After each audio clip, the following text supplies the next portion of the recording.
Penjabat Gubernur Aceh Dr. Haji Safrizal ZAMSI menyatakan komitmennya untuk memperjuangkan program penanganan banjir di wilayah Barat Selatan dan dataran tinggi Aceh secara komprehensif dari hulu ke hilir kepada pemerintah pusat. Komitmen itu disampaikan PJ Gubernur Safrizal menanggapi permintaan anggota DPR Aceh, Irfan Nusir, terkait penanggulangan banjir dalam rapat paripurna DPRA tentang penetapan anggota Badan Kehormatan, penetapan Pansus Tambang, dan penetapan usulan pelantikan gubernur dan wakil gubernur terpilih di Gedung Utama DPRA pada Senin 13 Januari 2025. Safrizal mengatakan usulan program penanganan banjir secara komprehensif kepada pemerintah pusat harus disertai dengan kajian yang lengkap. Proses penyiapan kajian tersebut membutuhkan waktu dan anggaran yang besar.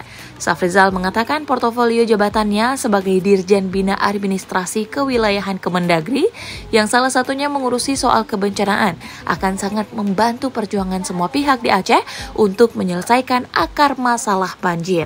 Safrizal mengatakan meskipun nantinya jabatan sebagai PJ Gubernur Aceh yang diembannya berakhir, semangat membangun Aceh akan terus menyala dan tidak akan pernah padam.